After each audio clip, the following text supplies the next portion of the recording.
عليكم ورحمة الله وبركاته. وعليكم السلام ورحمة الله وبركاته. الحمد لله رب العالمين والعقبة للمتقين ولا عدوان إلا على الظالمين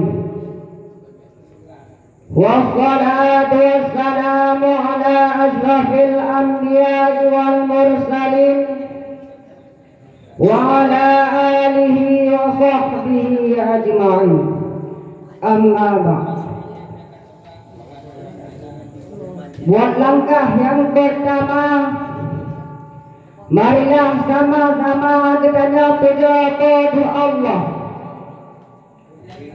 yang mana oleh Allah yang kalih nabi katanya beribu-ribu nikmat. Di antara nikmat tersebut nasabah nikmat yang paling raya, yakni nikmat lahir baginda Rasulullah sallallahu alaihi wasallam atas permukaan bumi. Dan oleh Allah pula yang kalih nabi katanya sehat badan, waras pikiran, sehingga dapat berkumpul di sini di atas kabilah yang katanya cinta. Selawat beserta salam, marilah sama-sama katanya sanjung sadikan kepangkuan alam Nabi besar Muhammad sallallahu alaihi wasallam, yang mana oleh beliau yang kalih nama umat manusia dari zaman sembah patung berhala ke zaman sembah Allah subhanahu wa ta'ala, dari zaman jahiliyah ke zaman yang dari zaman Islamiyah ke zaman dari zaman kebodohan ke zaman yang penuh dengan ilmu pengetahuan. Oleh Nabi yang kalih memperjuangkan agama Islam yang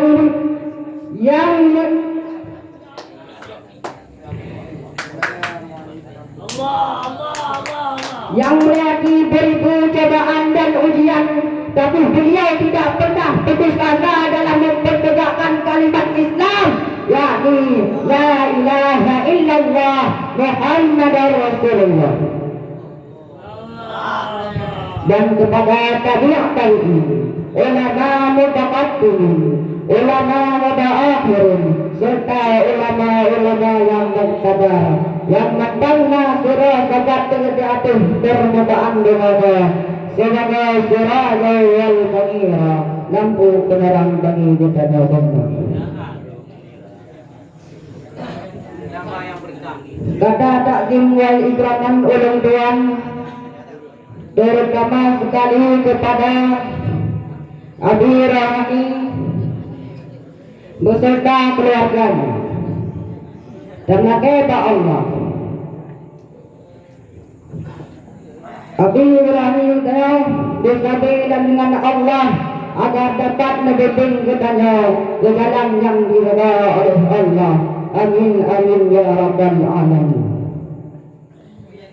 Dan kepada orang Islam mencakupi seluruh yang guru yang sebut guru maupun sebut malam, dan beristimewa kepada seluruh balabah-balabah yang mantanna di daerah Madinah Dunyah Nursalam. Beli tak upayang Pak Mukadimah langsung katamang dalam acara yang berjudul Manfaat Lapar dan Bahaya Kenyang. Hadirin yang berbahagia dan guru yang mulia, Rasulullah sallallahu alaihi wasallam bersabda, "Berangilah dirimu dengan lapar dan dahaga, sesungguhnya pahala dari demikian itu seperti berperang di jalan Allah. Sesungguhnya tidak ada sesuatu amalan perbuatan yang paling disukai oleh Allah dari lapar dan dahaga."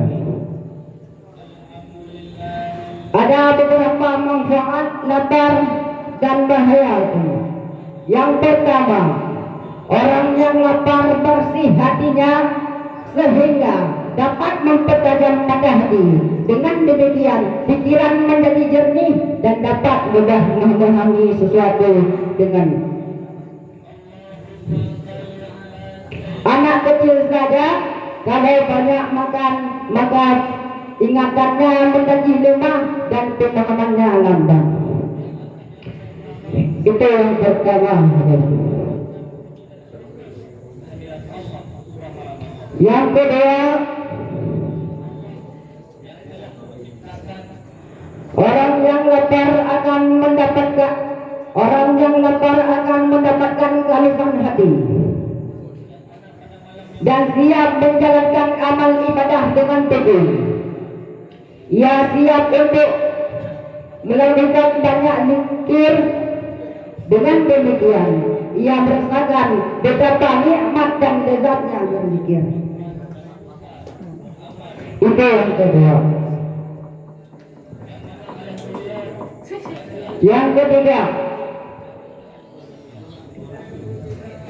lapar dapat memecahkan kehinaan dan sifat kesombongan.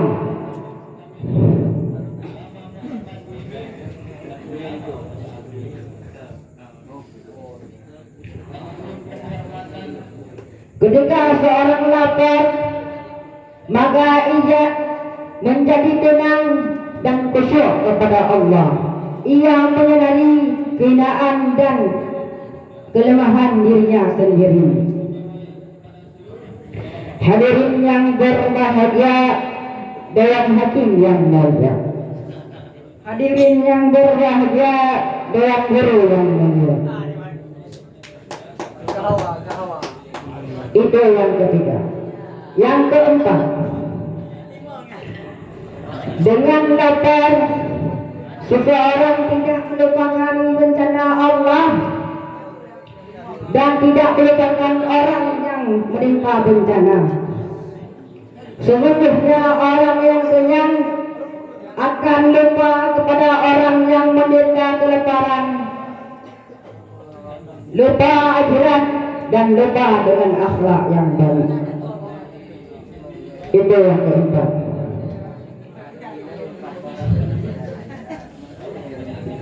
Yang kelima, lapar dapat memecahkan semua nafsu syahwat.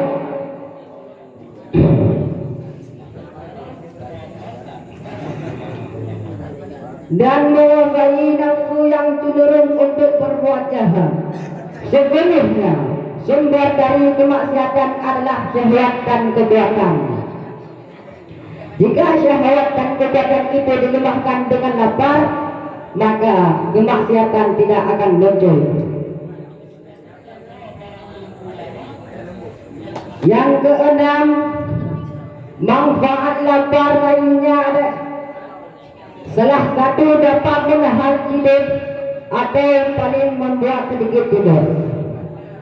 Dengan demikian, seseorang akan dapat memanfaatkan malam untuk beribadah kepada Allah Subhanahu wa Ta'ala. Yang ketujuh, lapar dapat pula menambah ketekunan beribadah. Karena seseorang yang kenyang maka akan sibuk menyiapkan makanan, memasak atau berusaha membeli di warung. Dengan demikian tersedia waktunya untuk beribadah kepada Allah Subhanahu wa Ta'ala.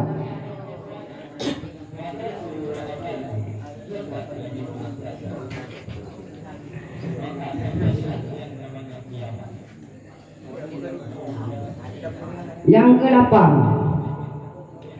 lapar adalah sedikit makan, sehingga seseorang akan terhindar dari berbagai penyakit. Sebab penyakit yang mengganggu kesehatan itu berasal dari banyak makan. Banyak makan menyebabkan kelebihan lemak dan segala macam gangguan. Yang ke-9, Lapar dapat meringankan biaya hidup. Dengan makanan sedikit, maka biaya belanja akan dapat dikurangi. Jika kebutuhan sedikit, maka seseorang akan terlepas dari rakus harta. Itu yang ke-9. Yang ke-10 atau yang terakhir, dengan lapar memungkinkan seseorang untuk lebih mengutamakan orang lain dalam bersedekah. Enakum ada yang dapat ulun yang sampaikan, kalau ada jarum yang patah, jangan disimpan dalam peti. Kalau ada kata saya yang salah, jangan disimpan dalam hati. Wabillahi taufiq wal hidayah. Assalamualaikum warahmatullahi